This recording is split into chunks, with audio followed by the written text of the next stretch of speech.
Hi, I'm Bethany Raleigh, and today I'm going to tell you the story of the Mannequin Head.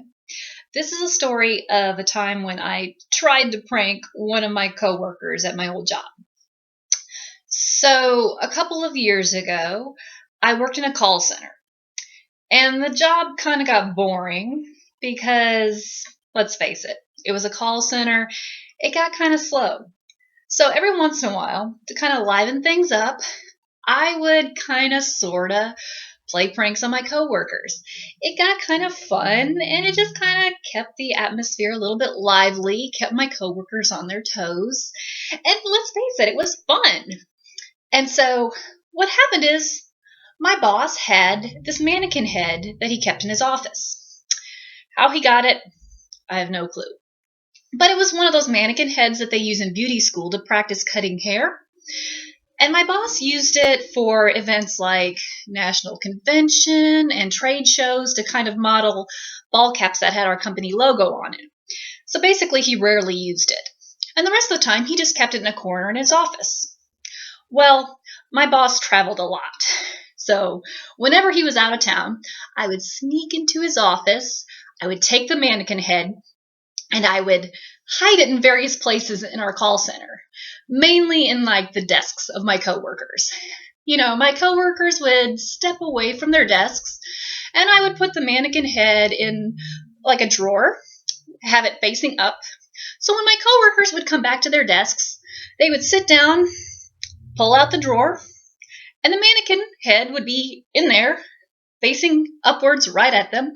And so when my coworkers would see the mannequin head, they would scream, jump, react, and of course, I would laugh hysterically.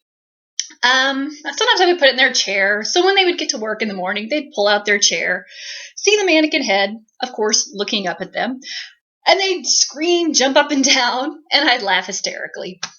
Sometimes I'd put the mannequin head like in a doorway or something, and I'd open the door just a crack, put the mannequin head up in the doorway, so when my coworkers would come through the door, they'd push the door open, and the mannequin head would fall down on top of them, and they'd scream and jump, and I'd laugh hysterically.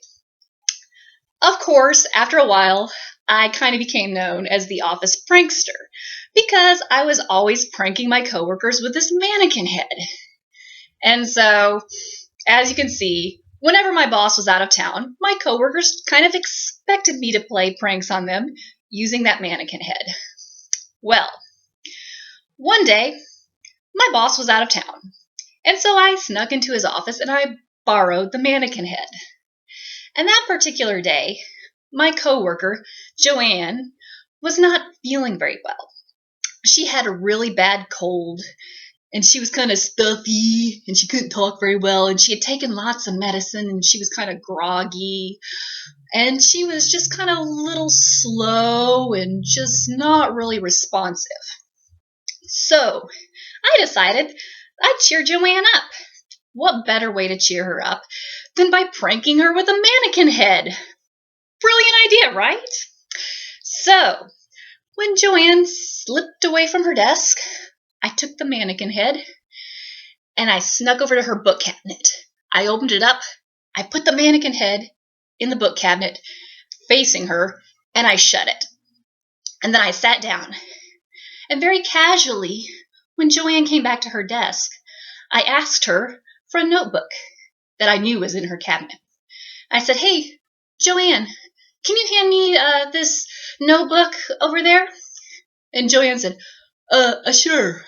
So she opened up the cabinet, took out the notebook, and handed it to me. No reaction. So I stood there holding the notebook, just kind of looked at her. And Joanne looked over at me and she said, "Bethany, is everything all right?" And I looked at her and I said, "Yeah, Joanne. I just thought maybe you'd react to that mannequin head that's in your cabinet." And she said, "Huh? What?" So she went over, opened up the cabinet, went, and just kind of jumped.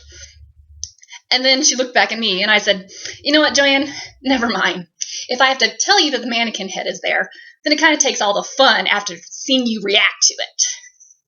So the moral of the story is, don't play a prank on your coworker if she's not feeling too well. Kind of takes all the fun out of playing pranks in the first place.